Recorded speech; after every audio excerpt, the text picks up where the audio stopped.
इसीलिए हिरण्याक्ष का वध किया, इसीलिए वध हो गया। विदुर जी कर्दम नाम के एक ऋषि थे जो ब्रह्मा जी के पुत्र थे। विदुर जी जब जो ब्रह्मा जी ने उन्हें संतान उत्पत्ति का आदेश दिया और देने के बाद कहा कि पहले तुम तपस्या करो, तब कर्दम जी ने ब्रह्मा जी के आदेश पर सरस्वती नदी के तट पर जाकर 10,000 वर्ष तक तपस्या की। तपस्या करने के बाद भगवान नारायण उनकी तपस्या से प्रसन्न होकर उन्हें दर्शन देने आए। दर्शन देने के बाद में कर्दम ने दर्शन किए। भगवान ने कहा, मैं आपसे बहुत प्रसन्न हूँ, जो मांगना चाहते हो मांग लीजिए, निश्चित होकर मांगिए। तो उन्होंने ग्रस्त जीवन के बारे में वरदान मांगा। तब भगवान कहने लगे, जो स्वयं भूम नाम के मनु हैं, 2 पुत्र हैं उनके, 2 पुत्र हैं, 3 पुत्री हैं, आकृति, देवहूति और प्रसूति। ये 3 पुत्री हैं और 2 पुत्र हैं, प्रियव्रत और उत्तानपाद। भगवान बोले, देवहूति का विवाह तुम्हारे साथ होगा। कर्दम बोले, ठीक है, आप कहते हो तो मैं विवाह के लिए तैयार हूं, लेकिन मेरी एक शर्त है कि मेरे घर स्वयं आपको पुत्र बनकर आना पड़ेगा। भगवान से कहने लगे, मेरे घर स्वयं आपको पुत्र बनकर आना पड़ेगा। आपकी जब भगवान से यह बात कही, भगवान कहने लगे, मैं अब तुम्हारे घर पुत्र वरदान मांगा है तो मुझे आना ही पड़ेगा। भगवान कहने लगे, ठीक है। वरदान देकर अंतर ध्यान हो गए। अब अंतर ध्यान हो जाते हैं। उधर भगवान की आज्ञा से नारद जी मनु जी के यहाँ आए और उनसे कहने लगे, सुनो, आपकी जो कन्या है, कन्या के लिए योग्य वर केवल कर्दम ही है। आपकी कन्या के लिए योग्य वर तो केवल कर्दम ही है। मनु महाराज ने स्वीकृति दे दी तो देवहूति का विवाह कर्दम जी के साथ हुआ। देवहूति कर्दम मुनि रहने लगी।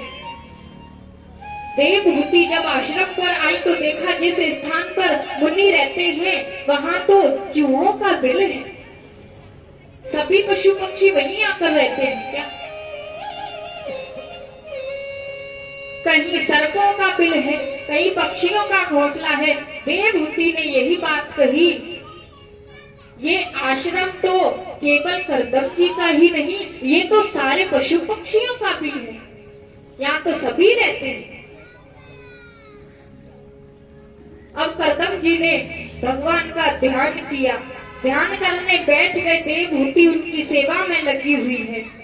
कर्दम जी की प्रतिज्ञा थी कि एक पुत्र होते ही मैं गृहस्थ जीवन छोड़ दूंगा और वन में जाकर तपस्या करूंगा। कर्दम जी की सर्वप्रथम 9 कन्याएं हुई। सबसे पहले कितनी? 9 कन्याएं हुई। हवा, गति, योग्य, ख्याति, अरुणदत्ती, कला, इलाज, श्रद्धा और शांति, ये 9 कन्याएं हुई। इनमें सबसे बड़ी है अनसुईया, जो सबसे योग्य है। अनसुईया माता है, वो सबसे योग्य है। अनसुईया भी इनकी पुत्री है। अनसुईया भी इन्हीं की पुत्री है। कला नाम की कन्या मारीच नाम के ऋषि को ब्याही गई। अनसुईया का विवाह अत्रि मुनि के साथ हुआ। जो अनसुईया जी है, उनका विवाह अत्रि मुनि के साथ में हुआ है। जिस नारी ने पति को परमेश्वर माना, जो पतिव्रता नारी है वो अनसुईया है। एक बार अनसुईया माता की परीक्षा के लिए तीनों देवों ने उनका परिचय करने के लिए और परीक्षा के लिए समय व्यतीत किया था, जिसे माता अनसुईया को क्रोध आकर उन्होंने कहा कि आज के बाद कभी भी ऐसा व्यवहार दूसरे के साथ ना करना। जो अपने पति के लिए पतिव्रता धर्म केवल अनसुईया माता ने ही निभाया, ऐसे ही भारत की नारियों में बहुत सामर्थ्य होती है। अब ये बात नारद जी जो ब्रह्मा विष्णु और महेश हैं, नारद जी ने तीनों देवियों को जाकर कहा कि पति तो केवल कौन है, अनसुईया ही है। जो ब्रह्मा विष्णु महेश हैं, ब्राह्मणी और जो उनकी देवियां हैं, उन्हीं से जाकर कहा कि जो पतिव्रता नारी है अनसुईया के सिवा कोई नहीं हो सकता। वो बहुत पतिव्रत नियम को धारण करके ही अपने नियमों का पालन करती है। अब तीनों देवियां अनसुईया माता के प्रति उन्हें जलन होने लगी, बोली हमसे ज्यादा पतिव्रता नारी नहीं हो सकती, हम ही पतिव्रता नारी हैं। जब नारद जी वहां से चले जाते हैं तो तीनों देवियों ने तीनों देवताओं से कहा कि तुम जाकर कुछ ऐसा करो जिससे अनसुईया का पतिव्रत धर्म है ना वो नष्ट हो जाए। क्योंकि नारद जी कहते हैं अनसुईया माता के सिवा कोई भी पतिव्रता नारी नहीं हो सकती, लेकिन वो हमसे ज्यादा पतिव्रता नहीं है। तीनों देवियों ने देवताओं से कहा कि तुम जाकर कुछ ऐसी लीला रचो जो अनसुईया है ना उसका पतिव्रत धर्म नष्ट हो जाए। तो तीनों देव अनसुईया माता के आंगन में पहुंच जाते हैं और वहां जाकर के भिक्षा मांगने के लिए अनसुईया माता से भिक्षा के लिए वहां जाकर कहते हैं हमें भिक्षा दो, हम भिक्षा लेने के लिए तुम्हारे द्वार पर आए हैं।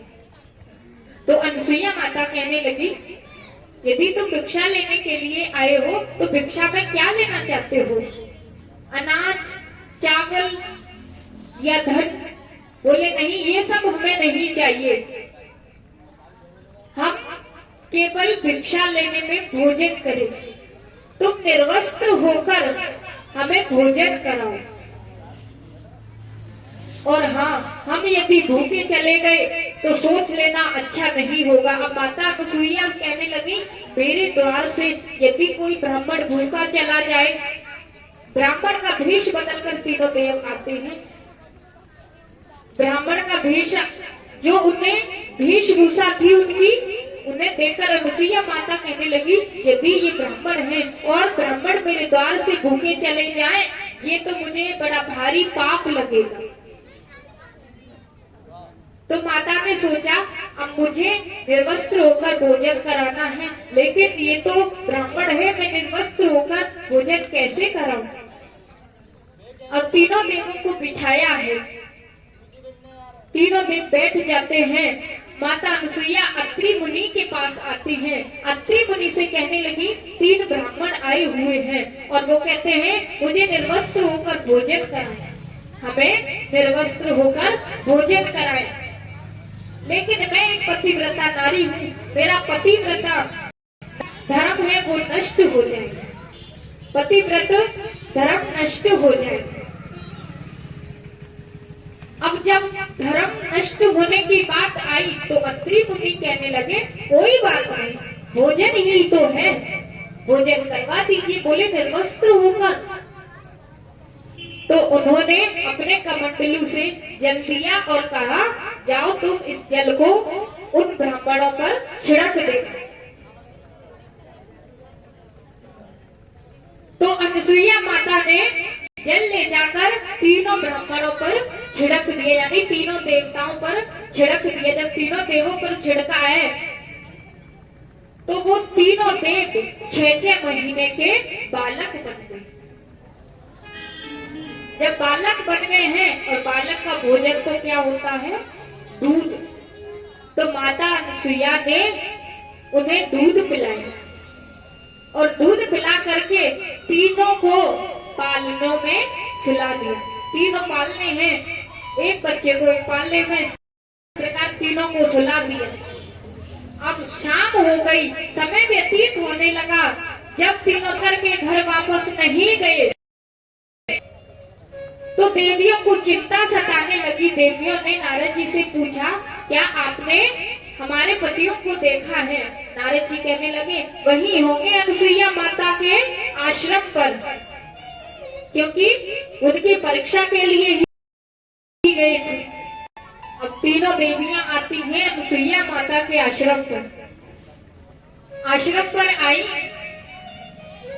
तो कहने लगी, हमारे पति यहाँ आए थे और अभी लौटकर वापस नहीं गए हैं, काफी समय हो गया। तो अनुसुईया माता कहने लगी, आए तो थे, ये पालने में पड़े हुए हैं, इन्हें पहचान लीजिए।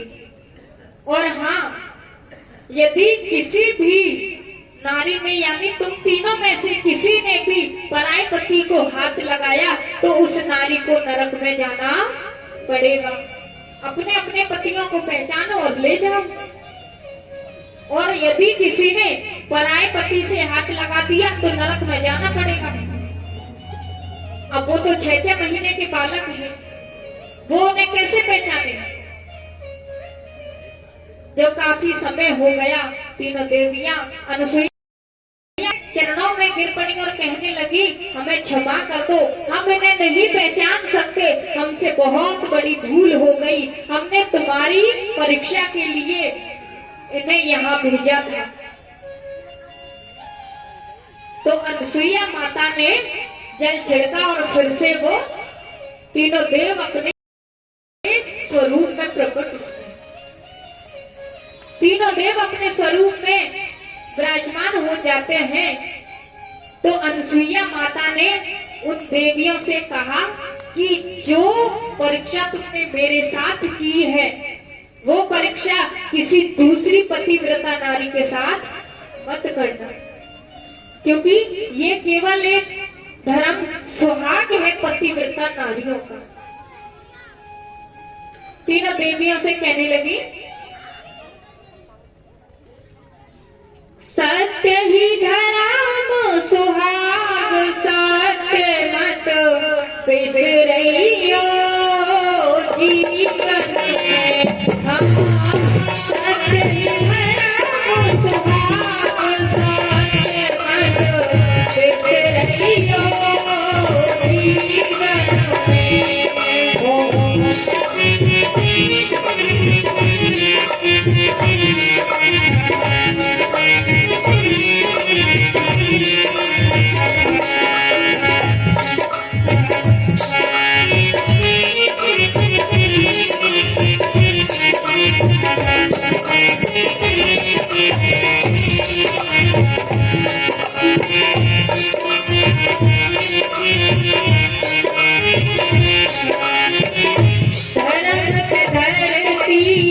जल अग्नि है,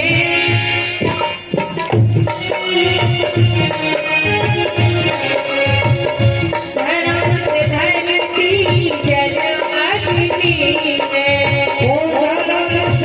धरती जल अग्नि है, सर्व पति भगिनी है।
अनसुईया माता कहने लगी, अब ये रहे आपके पति देव, ले जाओ, लेकिन ऐसी परीक्षा हर किसी नारी के साथ, जो पतिव्रता नारी है, किसी के साथ ऐसी परीक्षा मत करना। अब ले करके आ जाती है। अब जो अत्रि मुनि को ब्याई गई अनसुईया अत्रि मुनि के साथ उनका विवाह हो गया। कर्दम जी की 9 कन्याओं का विवाह हुआ। जिसने अपनी इंद्रियों को वश में किया हो, जहाँ देवहूति हो, देवहूति जो रोजाना देव आराधना करे, उसके यहाँ नवदा भक्ति प्राप्त होती है और उसे ही नवदा भक्ति का वरदान प्राप्त होता है। नवदा भक्ति कहते हैं 9 प्रकार की भक्ति। नवदा भक्ति कहते हैं 9 प्रकार की भक्ति। रामायण में भी वर्णन आता है नवदा भक्ति का। प्रथम भक्ति सनातन कर संगा,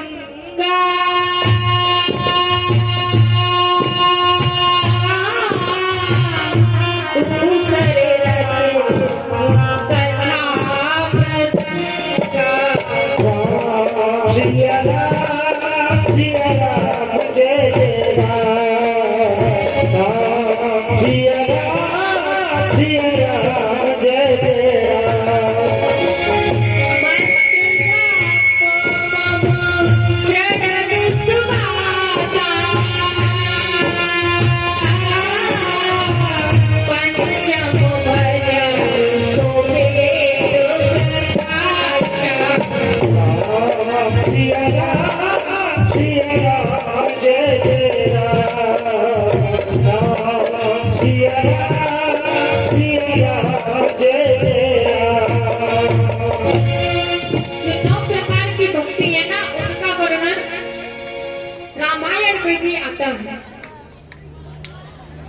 तो इस प्रकार 9 प्रकार की भक्तियों का कहते हैं देवहूति, जो देव आराधना करे उन्हें ही 9 प्रकार की भक्ति प्राप्त होती है।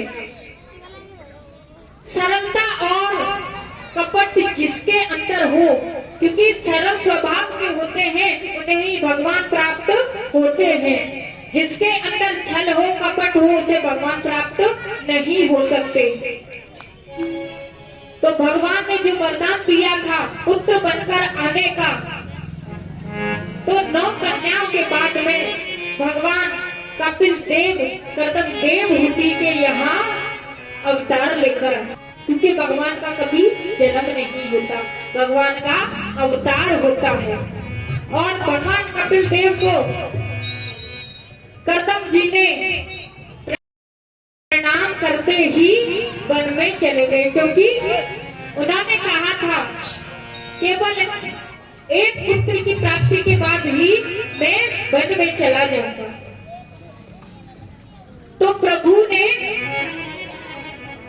जो उनकी माता है देवहूति, उन्होंने कपिल भगवान को देखकर बड़ी प्रसन्न हुई और प्रसन्न हो करके कहने लगी, प्रभु मेरी परिस्थिति बड़ी खराब है। ये जो 10 इंद्रियां, 5 ज्ञानेंद्रियां, 5 कर्मेंद्रियां, ये सब मुझे अपनी ओर खींच ले आती हैं। जो ज्ञानेंद्रियां हैं, कर्मेंद्रियां, ये सब मुझे अपनी ओर आकर्षित करती हैं, अपनी ओर खींच ले आती हैं। बोली इन इंद्रियों को, मुझे ये इंद्रियां परेशान करती हैं, ये इनको मोड़ दो। भगवान कहने लगे ये इंद्रियां ही तो हैं, इन्हें मेरी ओर मोड़ दो और तुम सरल स्वभाव की हो जाओ। अब जो देवहूति है, देवहूति कहने लगी कि प्रभु ये बंधन किसका होता है, बंधन किसका होता है? तब भगवान कहने लगे बंधन मन का होता है। बंधन तो मन का होता है, शरीर का होता है या आत्मा का होता है? करने का केवल एक ही उपाय है। माता कहने लगी क्या उपाय है? भगवान कहने लगे माता प्रत्येक इंद्री का मुख परमात्मा की ओर मोड़ दो, परमात्मा से संबंध जोड़ दो, तो मन की मुक्ति हो जाती है, मन मुक्त हो जाता है। यदि विषयों में मन उलझा हुआ हो ना, मन बंध जाता है। विषयों यानी विषय समझते हो ना, संसार की माया विषय के बराबर है। जो ये उलझन है, संसार में आते हैं जन्म लेते हैं तो हम उलझन में घिर जाते हैं। मन विषयों से हट जाए तो समझो मुक्ति हो गई। ओ सोच रे तुम्हारी जीवन, सोच रे तुम्हारी जीवन, फिर ना मिले संग ना चले माया, संग ना चले।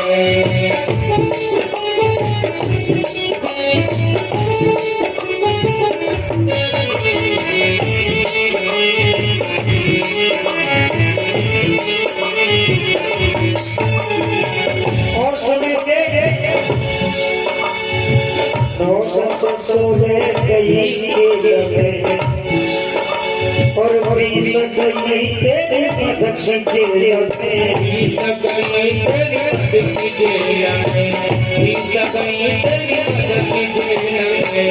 जानी सखिया के मेल में, जानी सखिया के मेल में, बचपना भले सगना चले माया सगना चले, माया सगना चले। ओ रे भगवानी ओ रे भगवानी माया, ओ रे भगवानी जीवन रे नाम माया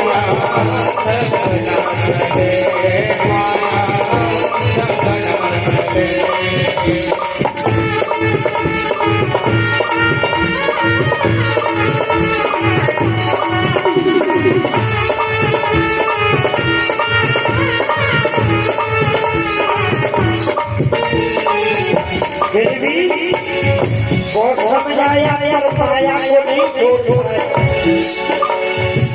स्याही गई सफेदिया में, कसमी कागज पे, स्याही गई सफेदिया में, कसमी कागज गुड़ सब जावे, स्याही गई सफेदिया में, कसमी कागज गुड़ सब जावे, स्याही गई सफेदिया में, कसमी कागज गुड़ सब जावे। ओ बसरना सब हो जाए,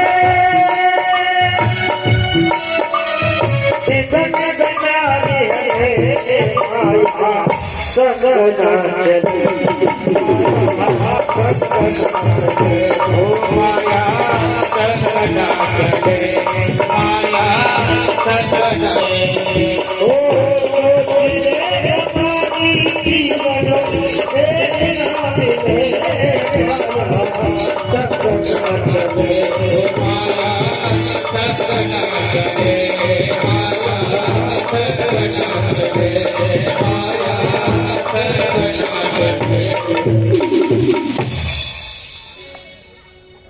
बोलिए बांके बिहारी लाल। तो मन को इस संसार से और इस विषयों की उलझन से हटाना है। एकाग्रता और प्रभु के चरणों में ध्यान दोनों बराबर है, क्योंकि मन एकाग्र होगा तभी हम भगवान को याद कर सकते हैं। इसलिए मन को विषयों से अनासक्त बनाओ। मन की हटाने के लिए मन का एक ही तरीका है। क्या है? वो है सत्संग। सत्संग परमात्मा से मिलन सत्संग का मतलब होता है परमात्मा से मिलन। हम भगवान से मिलेंगे तो किसके द्वारा? सत्संग के द्वारा। तो सत्संग ही है, ये ही साधन है परमात्मा से मिलने का। बिना जानकारी के अब हमें भगवान की जानकारी ही नहीं है, हम भगवान को पहचान ही नहीं पाते। परमात्मा के संग को ही सत्संग कहते हैं, संतों के संग को सत्संग कहते हैं। अपने मन को प्रभु के चरणों में लगाओ, शरीर का एक एक अंग भगवान के चरणों में लगाओ, मन संसार से हटता जाएगा, मन स्वयं ही संसार से अलग हो जाएगा और प्रभु के प्रेम में जो पागल होते हैं वही सुखी होते हैं। संसार में कोई भी सुखी नहीं है, हमारा मन भटकता ही रहता है। भगवान कपिल देव अपनी माता से कहने लगे, माता, ये संसार यदि हमारा मन विषयों में उलझ जाएगा तो आप भगवान को याद कैसे करोगी, क्योंकि मन तो एकाग्र है ही नहीं। तो केवल यही साधन है, सत्संग करना अवश्य है, जरूरी है।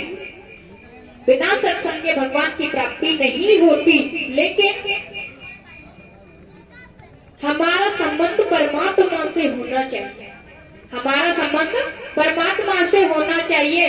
परमात्मा आपकी सहायता अवश्य करेगी, क्योंकि हमारा संबंध ही नहीं है तो भगवान हमारी सहायता करने के लिए कैसे आएंगे। कपिल देव माता देवहूति से कहते हैं, सत्संग ही सर्वोत्तम साधन है भगवान से मिलने का। कदम देवहूति के पुत्र कपिल भगवान हुए। मनु शत्रुपा की 3 कन्याएं थी, देवहूति, आकृति, प्रसूति का विवाह करदम जी के साथ हुआ। आकृति का विवाह प्रजापति के साथ हुआ, प्रसूति का विवाह राजा दक्ष के साथ हुआ। तीनों कन्याओं का विवाह हो गया। दक्ष की कन्या का नाम सती है, दक्ष प्रजापति की कन्या है, उनका नाम सती है। सती महारानी का विवाह भगवान शंकर के साथ हुआ। जब सती महारानी अनाहुत होकर शंकर भगवान की आज्ञा न मानकर अपने पिता के यहाँ जाने के लिए जिद करती है, यज्ञ में गई तो वहां जाकर उन्हें सती होना पड़ा। एक बार राजा दक्ष ने कनखल क्षेत्र में यज्ञ का आयोजन किया। कहाँ पर? कनखल क्षेत्र में यज्ञ का आयोजन किया।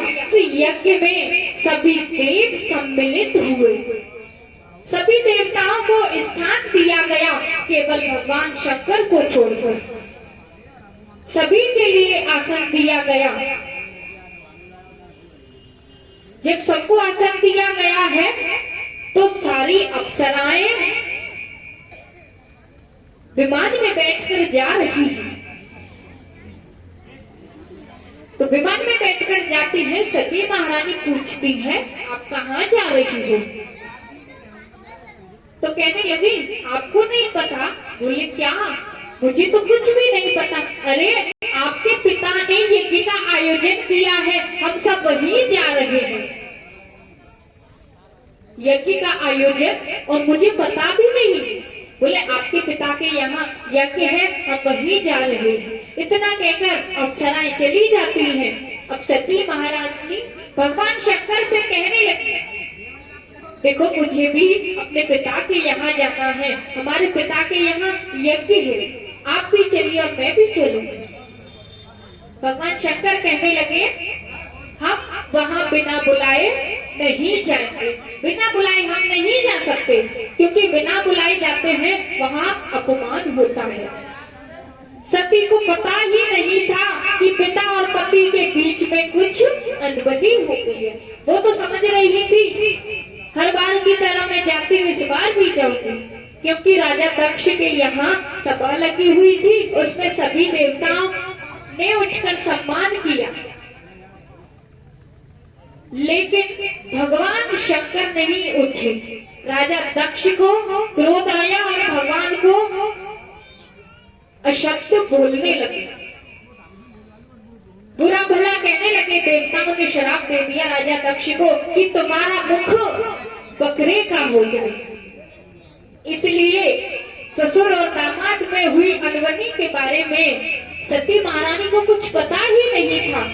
और विमानों को देख करके सती महारानी जिद करने लगी, नहीं मैं तो अपने पिता के घर जाऊंगी।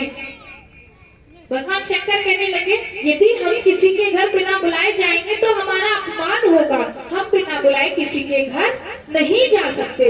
महारानी जी कहने लगी, नहीं मुझे तो जाना है। अरे तुम्हें क्या पता एक लड़की का अपने घर जाने का सुख क्या होता है, कितनी खुशी होती है।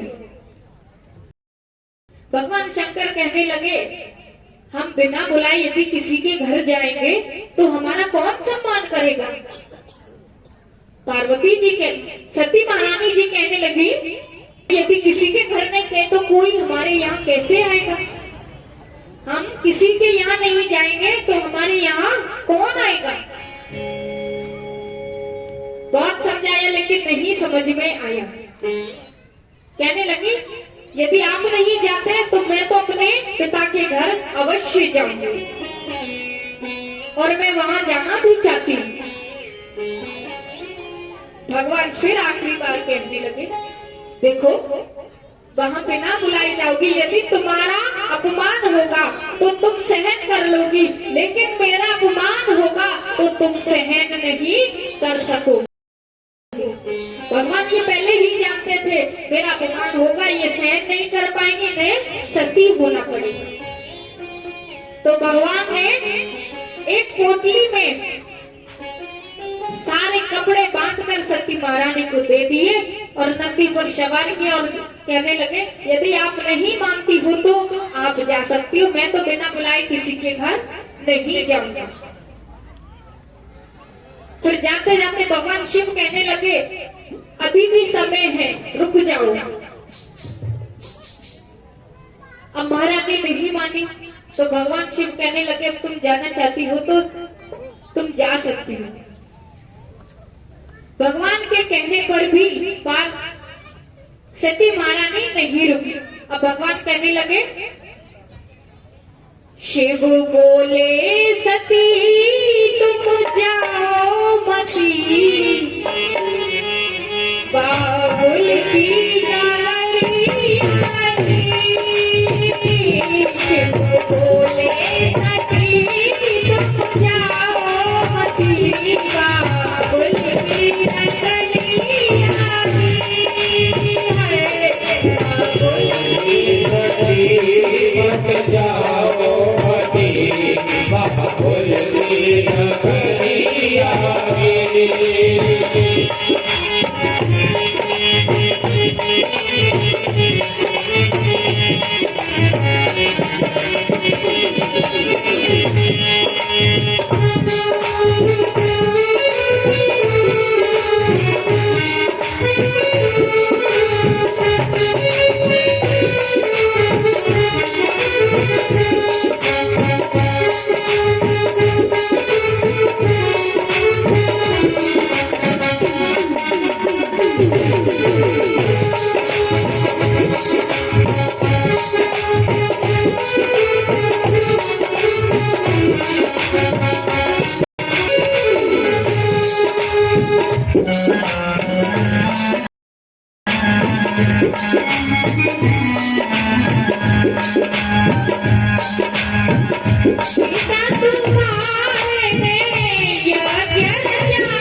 बोलिए भाग्य बिहारी लाल की, बोलिए शंकर भगवान की जय जय श्री राम।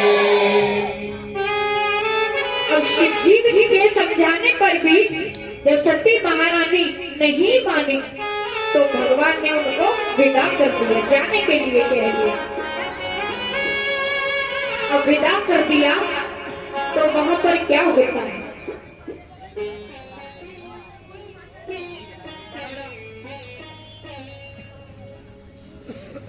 विदा कर दिया है तो भगवान अंतर्यामी है, सब कुछ जानते हैं। उन्हें पता था कि अब ये लौटकर आने वाली नहीं है। सती जब पिता दक्ष के घर पहुंची तो उनसे किसी ने भी सीधे मुंह बात तक नहीं की, किसी ने भी उनका सम्मान नहीं किया। केवल सादर भले ही मिली, एक माता भगिनी मिली बहुत मुस्कुराता, केवल माँ ही भले आदर से मिली और बहन मुस्कुराती हुई मिली।